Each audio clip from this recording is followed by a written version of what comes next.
अल्हम्दुलिल्लाहिल्लज़ी lump यज़ल आलिमन क़दीरा हय्यन क़य्यूमन समीअन Basira व नशहदु अन ला इलाहा इल्लल्लाहु वहदहु ला शरीका लहु उकब्बिरहु व तकबीरा व नशहदु अन्न मुहम्मदन अब्दुहु व रसूलुहु अम्मा बअद फ़अऊज़ु बिल्लाहि मिनश शैतानिर रजीम बिस्मिल्लाहिर रहमानिर रहीम वल अस्रि इन्नल इंसान लफ़ी खुस्र इल्लल्लज़ीना आमनू व अमिलुस्सालिहाति व तवासौ बिल हक़्क़ि व तवासौ बिस्सब्र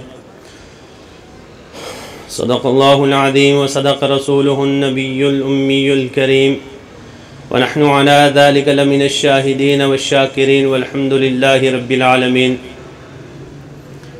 नहायत वाजिबुल एहतराम मोहतरम बुज़ुर्गों, अज़ीज़ तालिब इल्म साथियों, इंसान मुरक्कब है दो चीज़ों से, एक रूह है और एक जिस्म है। अकेले रूह को भी इंसान नहीं कहते, अकेले जिस्म को भी इंसान नहीं कहते। जब जिस्म और रूह दोनों मिलते हैं तो इंसान बनता है। अमूमन देखा होगा, सुना होगा कि जब भी हम में से कोई किसी का बाप मर जाए, भाई मर जाए, दोस्त मर जाए, कोई रिश्तेदार मर जाए तो कभी भी कोई उसको उसके नाम से नहीं पुकारता। अमूमन हर बंदे के साथ ये मामला पेश आता है। अगर कहीं फ़ॉरेन में कोई मर जाए, बाप होता है, प्यार है, ताल्लुक़ है, वफ़ादारी है, हर एतबार से रिश्ता है, लेकिन बेटे से भी जब पूछा जाता है तो वो कहता है कि डेड बॉडी अभी तक पहुंची नहीं। यही कहता है ना कि डेड बॉडी अभी तक पहुंची नहीं। भाई मर जाए कितना बड़ा ताल्लुक़ होता है, कितना प्यार होता है, उसके बगैर रहना उससे पहले अगर सोचे तो मुमकिन तसव्वुर नहीं करता। लेकिन वही भाई जब मर जाता है तो कहता है कि बॉडी अभी तक नहीं आई। तो पता ये चला कि अब वो जिसका नाम अब्दुल समी था, वो जिसका नाम सज्जाद था, भाई था और भाई सज्जाद कहता था। अब वो ये कह रहा है कि बॉडी नहीं आई। एकदम से ये हुआ क्यों? इसलिए कि वो पहले जिस्म और रूह दोनों का मुरक्कब था, उसको वो भाई भी कहता था। अब जब रूह निकल गई, फकत जिस्म रहा, तो अब वो उसको इंसान मानने के लिए भी तैयार नहीं है। तो पता चला कि जो इंसान है ये मुरक्कब है दो चीजों से, एक जिस्म है तो दूसरी और रूह है। अब इंसान की कामयाबी के लिए इन दो में से हर एक चीज का सही होना जरूरी है। अगर जिस्मानी तौर पर वो सेहतमंद न हो तो फिर भी इंसान अपने मकसद में कामयाब होना मुश्किल है। अगर रूहानी तौर पर ना हो तो फिर भी मुश्किल है। हर दो एतबार से इंसान उस वक्त कामयाब होगा कि जब जिस्मानी तौर पर भी वो सेहतमंद है, सही है, और रूहानी तौर पर भी सेहतमंद है और सही है। अब इंसानी जिस्म के हवाले से आज अगर ये देखा जाए, इसका सर्वे किया जाए, गौर और फिक्र किया जाए, तो हर जगह पर एक पढ़ा लिखा भी और अनपढ़ भी, हर तबके का बंदा जब जिस्मानी तौर पर बीमार होता है तो वो कहीं न कहीं मुआलिज की तरफ रुजू करता है, उसके पास जाता है और अपना इलाज करवाता है। और ये आपने देखा होगा, अगर नहीं देखा तो इसके बाद सर्वे कर लो कि एक बिल्कुल अनपढ़ आदमी होगा जिसको इतनी एजुकेशन नहीं है, इंग्लिश नहीं जानता, लेकिन जब वो किडनी प्रॉब्लम होती है तो कभी भी नहीं हो सकता कि वार्ड सर्जन के पास जाए। होते हैं। अगर गुर्दे की प्रॉब्लम है तो कभी भी दिल वाले डॉक्टर के पास नहीं जाता। बिल्कुल अनपढ़ होने के बावजूद अगर उससे पूछा जाए, कोई दूसरा किडनी का मरीज मिल जाए तो फिर उसको वो इतना रास्ता भी बताएगा, इंफॉर्मेशन भी देगा। हाँ, अगर किडनी प्रॉब्लम है, ये डॉक्टर नहीं, वो नहीं, CMH नहीं, FIC नहीं, फलां वो पेशावर की फलां गली, फलां डॉक्टर फलां, उसकी सारी डिग्रियां भी गिनेगा। हालांकि तालीमी इतबार से देखा जाए शायद वो अल्फ़ाबेट ABC भी नहीं जानता। लेकिन ये सारा कुछ क्यों हो रहा है कि जिस्मानी तौर पर वो बीमार हुआ, अब दूसरे बंदे को भी वो गाइडलाइन दे रहे हैं, उसकी रहनुमाई कर रहे हैं, इसलिए कि उसने खुद इलाज करवाया। खुद इलाज करवाया किस तरह कि उसने इतना बड़ा तारफ जो उसका हासिल किया, इसके पीछे उसने मेहनत की, उस तक पहुंचा। मेहनत की क्यों? इसलिए कि वो जिस्म को जरूरी समझता था, जिस्म को अहमियत देता था, और उसको पता था कि अगर मेरे किडनी फेल हो गए तो फिर मैं काम नहीं कर सकता, मैं जिंदा ही नहीं रह सकता। हाँ, इसी तरह को अगर हार्ट पेशेंट है तो वो भी एक हार्ट सर्जन और हार्ट स्पेशलिस्ट और जो उसके बारे में अच्छा जानने वाला डॉक्टर है, उसके बारे में उसकी डिग्रियां भी याद होंगी, हालांकि एजुकेशन नहीं होती। ये सारी चीजें क्यों हो रही हैं? ये सारा इसलिए हो रहा है कि उसको पता है कि अगर मेरे हार्ट ने काम ना किया, दिल ने काम करना छोड़ दिया तो मैं मर जाऊंगा, मैं जिंदा नहीं रहूंगा। ये सारी चीजें दलील है इस बात पर कि वो अनपढ़ होने के बावजूद इतनी डिग्रीज भी उनके नाम जानता है, इतना दूर का उसको तारीफ भी है, दूसरों को रहनुमाई भी कर रहा है। वजह क्या है कि उसको अपने जिस्म की अहमियत है, जिस्म की अहमियत है, उस पर वो मेहनत कर रहा है। वहां इल्म की जरूरत नहीं थी, वो इल्म जब उसको तकलीफ बढ़ती गई और फिर वो इल्म हासिल करना उसकी मजबूरी बन गई थी। और इसी तरह आज क्या है कि हर बंदा जिस्मानी तौर पर तो कोशिश करता है, मेहनत करता है, उसके बारे में जो डॉक्टर बेहतर जानता है उसको वो जानता है, दूसरों को भी बताता है। लेकिन बात जब दिन की आती है तो ये उमूमन आजकल ये मसला नहीं है कि जितने भी पढ़े लिखे, जिसे हम कहते हैं कि पढ़ा लिखा आदमी है, प्रोफेसर होगा, डॉक्टर होगा और वो लेक्चरर होगा, ना जाने इंजीनियर होगा, लेकिन अगर उससे पूछा जाए कि मजहबी हवाले से बात की जाए, कहता है जी देखो आजकल मौलवी ने दीन को इतना बिगाड़ा हुआ है, पता ही नहीं चलता कि किसके पास है, लिहाजा मैं सीधा साधा मुसलमान हूं। पता ही नहीं चलता किसके पास, जो लिहाजा मैं सीधा साधा मुसलमान हूं। इस तरह की बात ज़हन के करीब लाना और इस उम्मीद से जीना कि मैं सही अपने रास्ते पे हूं, सिरात मुस्तकीम पर हूं, यह बंदा बहुत बड़ी गलतफहमी में है। क्यों? जब जिस्मानी बात आई तो फिर तूने इतने दूर जाकर इतनी छोटी छोटी वो गलियां, उनके अंदर जाकर पैसे ना होने के बावजूद मांगकर तू पहुंच गया और उसकी सारी इंफॉर्मेशन तेरे पास है। लेकिन बात जब दिन की आती है तुझे यह पता नहीं चलता कि मौलवी सही कौन है। पता यह चला कि इसको दीनी हवाले से, रूहानी हवाले से, अपनी रूह की सिखत के हवाले से फिक्र ही नहीं है, उसको सोच ही नहीं है कि मुझे रूहानी तौर पर भी अपने आप को मजबूत करना चाहिए। ये उसकी लापरवाही, ये उसकी गलतफहमी, ये उसको दूर करनी चाहिए।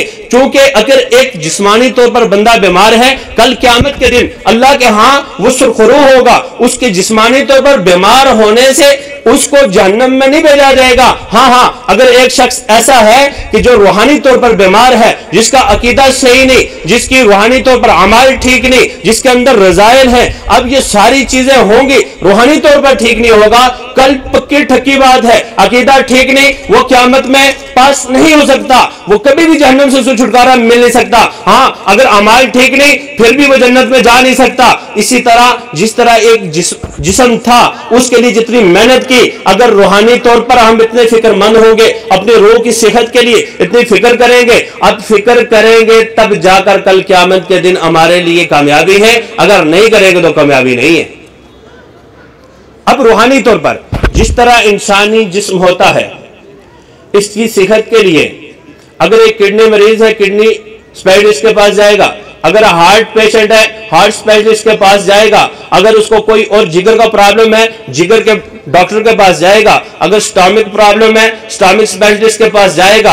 अब वो उसके पास क्यों जा रहा है? इसलिए कि वो बीमार हो गया, अब वो इसका मुआलिज है, उसके पास जाएगा। जिस्मानी तौर पर सिखत इसको हासिल इस अंदाज से होगी, इस रास्ते से होगी। बिल्कुल इसी तरह एक बंदा अगर रूहानी तौर पर बीमार है, रूहानी तौर पर बीमारी कहते हैं किसके हैं? रूहानी तौर पर बीमारी ये है अल्लाह के साथ वो शरीक ठहरा रहा है, अल्लाह की जात में किसी और को शरीक ठहरा रहा है, अल्लाह की सिफात में किसी और को शरीक ठहरा रहा है। और इसी तरह रूहानी बीमारियों में से एक बड़ी बीमारी यह भी है कि अंबिया अलैहिस्सलातु वस्सलाम के मुकाम मर्तबे को उस तरह नहीं समझता जिस तरह समझना चाहिए, जिस तरह समझकर वो सही ईमान पर आ सकता है, जिस तरह सही अकीदे के लिए जुज़े लाजिम और शर्त है, उस तरह वो समझता नहीं है। और इसी तरह रसूलुल्लाह सल्लल्लाहु अलैहि वसल्लम को जहां पर हमने तमाम पैगंबरों अंबिया अलैहिस्सलातु वस्सलाम से बढ़कर अफजल, आला, कामिल, मुकम्मल मानना है, इसी तरह उनको खातमुन नबिय्यीन मानना, यह भी रूह के लिए ये जरूरी है। अगर एक बंदा खत्म नबूवत का इनकार करता है, वो रूहानी बीमार है। एक नमाज नहीं पढ़ता, वो रूहानी बीमार है। अगर कोई गिबत करता है, वो रूहानी बीमार है। अगर बदनजरी करता है, रूहानी बीमार है। अगर झूठ बोलता है, रूहानी बीमार है। गर्ज ये कि जो भी गंदा काम करता है, जो भी अमल उसको करना चाहिए था, वो सारे के सारे अमाल वो छोड़ रहा है, और जो नहीं करने चाहिए थे वो सारे के सारे कर रहा है। पता ये चला ये बंदा रूहानी तौर पर बीमार है, और जो रूहानी तौर पर बीमार होता है वो कभी भी कामयाब नहीं हो सकता।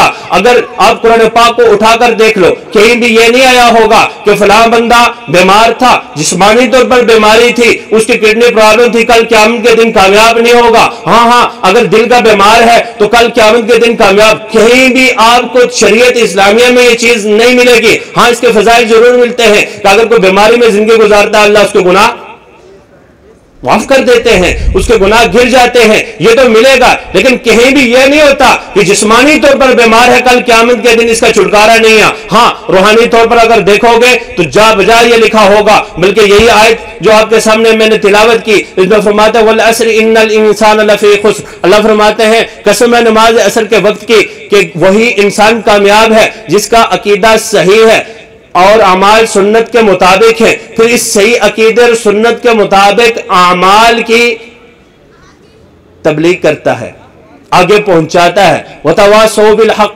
सही पूरे उस अंदाज से हक अदा करता है। जो अकीदे का हक है वो अदा करता है, जो सुन्नत के मुताबिक अमाल है उनको आगे पहुंचाने तक हक अदा करता है। दाएं बाएं किसी की वो परवाह नहीं करता कि फलां कहेगा देखो इसमें फितना। नाना, फितना ये नहीं है। फितना तो ये है कि वो साबित शुदा चीज का जो इनकार कर रहा है, फितना तो वो डाल रहा है। एक बंदा साबित शुदा चीज का दिफा कर रहा है, जो दिफा करने वाला होता है वो मुफत्तिन नहीं होता, वो फिसादी नहीं होता। फिसादी और मुफत्तिन वो होता है जो साबित शुदा चीज को उसका इनकार करता है, उसकी जगह किसी दूसरी चीज को साबित करता है। अल्लाह तबारक व तआला जात के एतबार से अकेला है। अगर कोई दूसरा आकर यह कहता है नहीं अल्लाह के अलावा कोई और भी खुदा है, जात किसी और के लिए साबित करता है, तो अब यह मुफत्तिन है, ना कि वो जो इसका दिफा कर रहा है। हाँ, जो बंदा यहां पर फिर दिफा करता नाना अल्लाह एक है कोई और नहीं हो सकता, उस पर जो दलाइल कायम करता है यह मुफत्तिन नहीं है। इसके लिए तो यही कुरान पाक की यह आयत दलील है कि इस बंदे के लिए अल्लाह ने फरमाया कि ये ऐसा बंदा है जो कामयाब है। क्यों कामयाब है? कि सही अकीदा रखता है, ईमान इसका सही है। और फिर इसी तरह सुन्नत के मुताबिक जो अमाल थे, हर अमल मैं और आप अपने ज़हन के मुताबिक उसको तोले। सही और गलत ये कायम करना, ये कैटेगरीज बनाना, ये दर्जात बनाना मैं और आपके बस की बात नहीं है। हाँ, अगर कोई बंदा ये करता है, एक अमल निकाल लेता है, अब वो अमल नबी अलैहिस्सलातु वस्सलाम की सुन्नत से साबित नहीं है, और साबित ना होने के बावजूद वो उस पर जोर लगाता है, कहता है कि इसमें हर्ज क्या है। अब इसमें हर्ज यही है कि नबी की जिंदगी से साबित नहीं, सहाबा की जिंदगी से साबित नहीं। जब नबी की जिंदगी से भी साबित ना हो, सहाबा की जिंदगी से साबित ना हो, नबी की सुन्नत की मोहर ना हो, नबी की सुन्नत की मोहर का ना होना, यही सबसे बड़ी हर्ज है। हाँ, अमल कितना अच्छा बाजार लगता हो, लेकिन मैंने और आपने गढ़ा हो, किसी मौलवी ने गढ़ा हो, नबी अलैहिस्सलातु वस्सलाम की सुन्नत की मोहर ना हो, तो ऐसी सूरत में वो अमल अच्छा नहीं हो सकता। अमल अच्छा वही है जो रसूलुल्लाह सल्लल्लाहु अलैहि वसल्लम की सुन्नत की मोहर हो जिस पर। तो आज ये कर रहा था कि अल्लाह तबारक व तआला ने फरमाया कि कामयाबी के लिए दो चीजें हैं, एक तो अकीदा सही हो, दूसरा यह है कि अमाल सुन्नत के मुताबिक हो। जिसका अकीदा सही है, ईमान सही है, अमाल सुन्नत के मुताबिक है, फिर इस सही अकीदे और सुन्नत के मुताबिक अमाल की वो आगे तबलीग करता है, दूसरों तक पहुंचाता है। अब ये पहुंचाने वाला कामयाब है, और वो पहुंचाते हुए उसे कहीं से तनकीद का सामना करना पड़ रहा है, कहीं से उसको मुफत्तिन कह रहे हैं, कहीं फसादी कह रहे हैं, तरह तरह की तनकीद हो रही है, ना जाने उसके साथ कदा ताल्लुक किया जा रहा है, बाइकाट भी हो रहा है, सोशल बाइकाट है, हर तरह का ताल्लुक तोड़ा जा रहा है। लेकिन ये सारा कुछ होने के बावजूद वो फिर भी इसकी तबलीग करता है और इस पर सब्र करता है, तो वो कामयाब है। अल्लाह तबारक व तआला ने ये चार ही चीजें बयान की थी। एक, ईमान सही हो, अमाल सुन्नत के मुताबिक हो, इनको फिर आगे पहुंचाना है और पहुंचाते हुए जब कोई परेशानी हो, जब कोई तकलीफ हो, किसी भी परेशानी का सामना करना पड़े, वतवासौ बिस्सब्र, उस पर सब्र करेगा। अब ये चार चीजें अपनाने वाला बंदा, इसके लिए अल्लाह तबारक व तआला ने फरमाया वल अस्र इन्नल इंसान लफी खुस्र, ये इंसान कामयाब है। और जब अल्लाह ने कह दिया कि इन चार चीजों पर अमल करने वाला, इन चार चीजों को लेकर जिंदगी गुजारने वाला कामयाब है, तो जब इन चार चीजों को हम लेकर इंशाल्लाह जिंदगी गुजारेंगे तो कल अल्लाह तबारक व तआला हमें कामयाबी से सुरखरू करेगा। आखिर एक बात अर्ज करता चलूं, तो ये दो चीजें हैं। चूंकि हम रसूलुल्लाह सल्लल्लाहु अलैहि वसल्लम के उम्मती हैं, तो रसूलुल्लाह सल्लल्लाहु अलैहि वसल्लम जिस तरह ख़त्म नबूवत उनके हिस्से में आई है, ये इम्तियाजी वसफ़ जो किसी और नबी रसूल और पैगम्बर को मिल नहीं सका। अगर पूरी कायनात के तमाम तबकात को एक तरफ रखा जाए, उनमें तमाम तबकात में से सबसे आला तबका अम्बिया रसूलों और पैगम्बरों का है, अगर उनको भी एक तरफ रखा जाए, मैं और आपके पैगम्बर हज़रत मोहम्मद सल्लल्लाहु अलैहि वसल्लम को अकेले दूसरी तरफ रखा जाए, तो तमाम अम्बिया रसूलों और पैगम्बरों का ये मुकाम और मर्तबा मिलकर मेरे और आपके प्यारे पैगम्बर अलैहिस्सलातु वस्सलाम के मुकाम और मर्तबे का मुकाबला नहीं कर सकते। वो असल में ये इतना बड़ा इजाज मिला क्यों, कैसे मिला? ये इजाज अगर उनको मिला है खत्म नबूवत की वजह से मिला है, कि खत्म नबूवत की वजह से ये वो वसफ था जिसने रसूलुल्लाह सल्लल्लाहु अलैहि वसल्लम को बाकी तमाम अंबिया रसूलों और पैगम्बरों पर मुमताज ठहराया है, और हम उनके उम्मती हैं। ये एक ऐसी उम्मत है, अगर इसको भी फजाइल मिले हैं, अगर इस उम्मत का भी एक मुकाम और मर्तबा है, तो ये रसूलुल्लाह सल्लल्लाहु अलैहि वसल्लम के उम्मत होने की वजह से है। अब इस उम्मत के जिम्मे ये लाजिम है, पहले अंबिया रसूल और पैगम्बर आते थे ना, आगे पैगाम पहुंचाते थे। अब जब खत्म नबूवत का सिलसिला खत्म, रसूलुल्लाह सल्लल्लाहु अलैहि वसल्लम पर खत्म नबूवत खत्म हो गई, तो फिर अब वो जो जिम्मेदारी थी रसूलुल्लाह सल्लल्लाहु अलैहि वसल्लम की इस उम्मत के जिम्मे है। तो हमें फिर इस उम्मत के इन अफराद को चाहिए, इन उलमा को चाहिए, इन अवाम और खवास को चाहिए, अगर कोई इसको लेकर चल सकता है तो उसको आगे पहुंचाना चाहिए। लेकिन इनमें से हर एक के लिए ये तो लाजमी है ना कि अकीदा हर एक का ठीक हो, ये तो लाजमी है कि ईमान हर एक का ठीक हो, ये तो लाजमी है कि अमाल सुन्नत के मुताबिक हर एक के होने चाहिए। ये दो चीजें तो हर एक के जिम्मे लाजिम है, और जितना समझा हो उसको आगे समझाना भी हमारे जिम्मे है। इस उम्मत का जो मुकाम और मर्तबा है, ये आगे पहुंचाने की वजह से है। पहले जो उम्मतें थी, उनके जो अफराद थे, उनकी अपनी जात की हद तक होता था कि उन्होंने अकीदा और ईमान को बनाना है, और उन्होंने अमाल को उस वक्त के नबी के तरीके के मुताबिक करना है। जब यूं करते थे तो वो कामयाब होते थे, दूसरा काम उनके जिम्मे नहीं था। अब हमारे जिम्मे इससे हटकर ये भी है कि हमने अपने ईमान और अकीदे को ठीक भी करना है, हमने अपने अमाल को ठीक भी करना है, यानी सुन्नत के मुताबिक भी करना है। अब ये दोनों काम करते करते अपनी बिसात के मुताबिक हमने इसको आगे पहुंचाना भी है। तो फिर आज मैं ये गुजारिश करूंगा, यहाँ पर हमारे बहुत सारे तुलबा बैठे हैं, उलमा बैठे हैं, हम लोगों की ये जिम्मेदारी है कि आज जहां पर आज नहीं बल्कि 1250 में अगर तारीख को उठाया जाए, तो अहले जो इस्तिशराक थे, अहले मगरिब थे, उन्होंने इस ईमान को तोड़ने के लिए तरह तरह की साजिशें की। उन साजिशों में से एक बड़ी साजिश ये थी कि सबसे पहले ईमान को तोड़ा जाए, और वो तमाम ओरिजिनल सोर्स और वो तमाम जराए जो ईमान की कुव्वत मजबूती का जरिया बनते हैं, उन तमाम जराए को मशकूक ठहराया जाए। वो तमाम जराए कौन कौन से हैं? उनमें से सबसे पहला जरिया अल्लाह की जात थी। फिर दूसरा जरिया क्या है? वो कुरान पाक है, जो अल्लाह ने पैगाम भेजा है। अल्लाह पर ईमान रखना, उसको हक मानना, उसको सच मानना, फिर कुरान पाक को हक मानना, सच मानना, फिर अंबिया अलैहिमुस्सलातु वस्सलाम को हक मानना और सच मानना, फिर असहाबे कराम रिज़वानुल्लाह अलैहिम मजमाइन को हक मानना, सच मानना, और फिर उसके बाद अइम्मा मुज्तहिदीन जिन्होंने इनसे लेकर उलूम को हमारे तक पहुंचाने के लिए बंदोबस्त किया। इन चार तबकात को ओरिजिनल सोर्स कहा जा सकता है कि इनके जरिए ईमान मजबूत होता था। लेकिन अहले मगरिब ने किया क्या? 1250 में तरीतला में सबसे पहले दरसगाह कायम करते हैं। उस दरसगाह में कायम करने के बाद सबसे पहले उन्होंने इंग्लिश और रियाजी और ये दूसरे साइंसी उलूम नहीं पढ़ाए थे, वहां सबसे सबसे पहले, क्योंकि ये मुसलमानों का दौर था,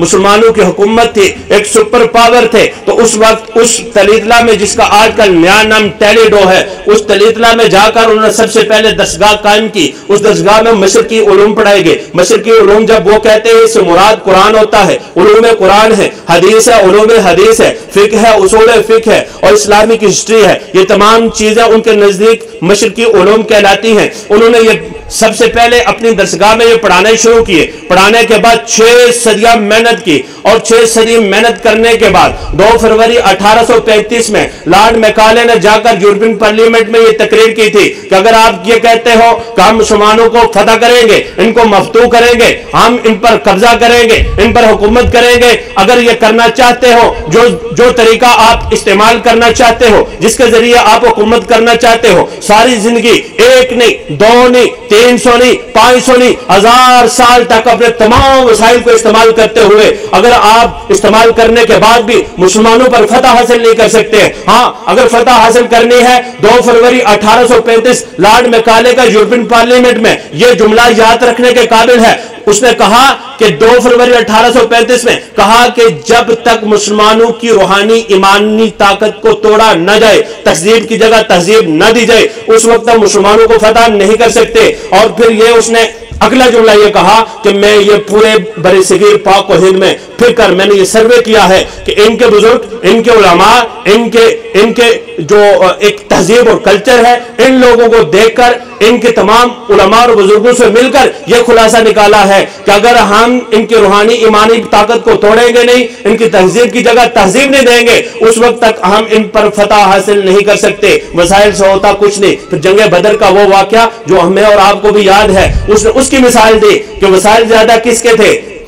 313 नबी अलैहिस्सलातु वस्सलाम के जन्नसार हैं। अगर वसाइल देखो, टेक्नोलॉजी कितनी थी, इनके पास ऊंट कितने थे, इनके पास गधे कितने थे, इनके पास घोड़े कितने थे, मुकाबिल देखो उनकी तादाद कितनी है, ऊंट कितने हैं, वसाइल कितनी है, हर एक चीज ज्यादा थी। लेकिन उसके बावजूद उसने कहा कि जब वसाइल ज्यादा थे 313 के मुकाबले में जीत नहीं सके, आज भी नहीं जीत सकते हो। हाँ, अगर जीतना है इनकी ईमानी और रूहानी ताकत को तोड़ो, तहजीब की जगह तहजीब दो। तो फिर इस सर्वे के बाद उन्होंने मेहनत शुरू की थी कि ईमान को तोड़ो, रूहानी ताकत को तोड़ो। ईमान को तोड़ने के लिए उन्होंने सबसे पहले अल्लाह तबारक व तआला की जात पर इतराजात किए, उसके बाद कुरान पाक की हक्कानियत पर इतराजात किए, फिर रसूलुल्लाह सल्लल्लाहु अलैहि वसल्लम की जात पर इतराजात किए, फिर उसके बाद असहाब किराम रिज़वानुल्लाह अलैहिम अजमाइन की जात पर इतराजात किए, अहले बैत की जात पर इतराजात किए, और फिर उसके बाद फिक्र, उसूल फिक्र, अइम्मा मुज्तहिदीन पर इतराजात किए, क्योंकि ये ईमान की मजबूती के लिए ओरिजिनल सोर्स थे। और जिन चीजों से